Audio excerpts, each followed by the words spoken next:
Мен сүйікті ісімнің ауруына шалдыққан америкалық тұрғынмын. Мұндай аурумен ауыратындар үлкен жетістіктерге қол жеткізеді. Өзіңді ақылды етіп көрсету, яғни жасанды ақыл, бүкіл адамзат үшін негізгі қауіптің бірі. Біз адамзат баласына арнап ғарышқа жол ашпақпыз. Ол үшін ғарыш қол жетімді болуы керек. Шындығында мен уақытты басқару туралы бірде-бір кітаптан оқыған емеспін. Мақсатың болса, уақытты оқусыз-ақ басқарасың. Біз өзіміз жақсы көретін дүниеге қалай қол жеткізуге болатынын ойлауымыз керек. Сол арқылы әлемді жаңартамыз. Мен 20 жыл ішінде көптеген жаңа көліктер толықтай электр қуатына ие болады деп сенімді түрде болжаймын. Тіпті 20-да емес, 10 жылдан кейін де орын алуы мүмкін. Менің ойымша, саясаткерлердің көбісі электромобильдерге қарсы емес. Әрине қарсы шығатындары бар, бірақ олар өмірдегі орын алуы мүмкін кейбір жағдайларға сенбейді. Олар ешқашан мұнай бітпейді деп ойлайды.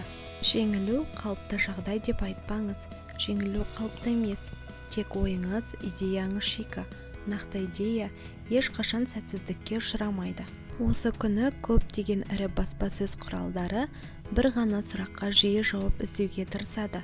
Бүгін жер бетінде қандай жаман жағдай орын алды, қандай жақсылық болды деген сұрақ бірінші орында емес, өкінішті. Мен ұшатын автокөліктерді де жасаймын. Ол түк те қиын емес, тек артық дыбыссыз әрі қауіпсіз етіп жасау қиынырақ. Егер бірнеше 100 жыл артқа шегінсек, бүгінде біз қарапайым нәрселер деп санайтындардың бәрі сиқырлы болып көрінер еді. Мысалы, қашықтықтан сөйлесу, ұшу, үлкен көлемді ақпаратты өңдеу, бүкіл әлемді алақандай телефоннан тамашалау, басқалары. Шынында да бұл сиқырға ұқсайтын еді. Енді бүгінгі күні сиқыр болып көрінетін болашақтағы қарапайым ғажайыпты сіз де ойлап таба аласыз. Пікірлер теріс болса ғана сұрау және оларға мән беру өте маңызды. Әдетте адамдар жағымсыз эмоциядан аулақ болу үшін мұндайдан қашық, алшақ жүреді. Бірақ менің ойымша бұл қате. Сынды ескермеген адам өспейді.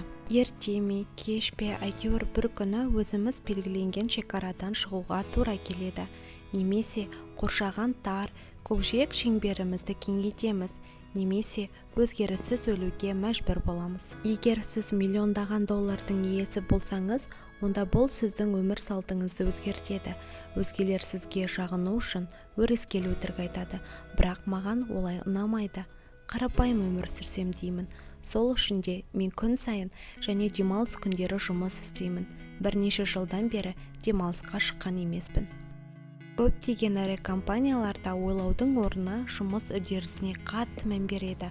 Ондай жерлерде сіз өзіңізді үлкен механизмдегі кішкентай бұранда сияқты сезінесіз.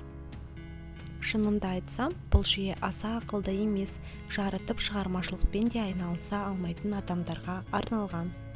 Маған әлемді өзгертетін жобаларға қатысқан ұнайды. Қалай болған күнде де интернет пен ғарыш әлемді өзгертеді. Егер адамзат баласы жер шарының аумағынан шыға алса, оның болашағы да сонда болмақ. Мен процеске сенбеймін. Маған әңгімелесуге келген адамдар мен үшін ең бастысы процесс десе, әңгімелесудің соңы нәтижесіз болады. Ең бастысы Марста дербес қала құру. Бүкіл адамзаттың және өркениетіміздің өмір сүру ұзақтығы осыған тікелей байланысты.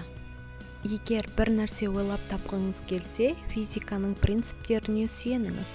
Физика ақылға келмеген дүниелерді ойлап табуға көмектеседі. Оған квантты механика дәлел.